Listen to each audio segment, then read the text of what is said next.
നസറുദ്ദീൻ തൻ്റെ കഴുതയും കൊണ്ട് ചന്തയിലേക്ക് പോയാണ്. അപ്പോൾ കഴുതയുടെ മുകളിൽ ഒരു വലിയ ഭാണ്ഡം ഉപ്പ് കെട്ടി വെച്ചിട്ടുണ്ട്. ഒരു പുഴ മുറിച്ച് വേണം ചന്തയ്ക്ക് പോകാൻ. അപ്പോൾ പുഴ കടന്നപ്പോഴേക്കും ഈ ഭാണ്ഡം നനഞ്ഞു, ഉപ്പ് നനഞ്ഞു, അത് മുഴുവൻ അങ്ങോട്ട് അലുത്തുപോയി. കരയിലെത്തിയ കഴുത സന്തോഷം കൊണ്ടിങ്ങനെ വട്ടം ഓടിക്കൊണ്ടിരിക്കുക, കാരണം അതിൻ്റെ ഭാരമില്ലാതെയായിപ്പോയി. ഇത് കണ്ടപ്പോൾ നസറുദ്ദീന് നല്ല കലിപ്പായി. അയാൾ പറഞ്ഞു, നാളെ ആവട്ടെ നിന്നെ കാണിച്ചു തരാം. പിറ്റേ ദിവസം ഈ കഴുതയുടെ മുകളിൽ നസറുദ്ദീൻ കെട്ടിവെച്ചത് കോട്ടനാണ്, പഞ്ഞിയാണ്.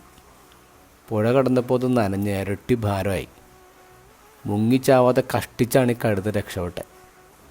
കരയിലെത്തിയപ്പോൾ ഇത്തവണ നസറുദ്ദീൻ തുള്ളിച്ചാടി, ഓടിച്ചാടി കടന്നു. എന്നിട്ട് പറഞ്ഞു, ഇതൊരു പാഠമാണ്. ഓരോ തവണ പുഴ മുറിച്ച് കടക്കുമ്പോഴും നീ ജയിക്കുമെന്ന് കരുതരുത്, അതിനുള്ള പാഠമാണ്.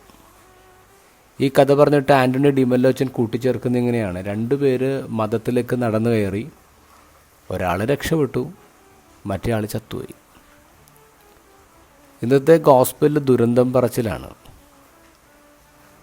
ഒരു മതത്തിൻ്റെ അന്തസത്തയായ നീതിയും കാരുണ്യവും വിശ്വാസവും പരിഗണിക്കാതെ വളരെ പ്രാധാന്യം കുറഞ്ഞ ദശാംശം പോലെയുള്ള നിയമങ്ങളുടെ പിന്നാലെയാണ് യഹൂദമതം എന്ന് പോയിക്കൊണ്ടിരുന്നത്.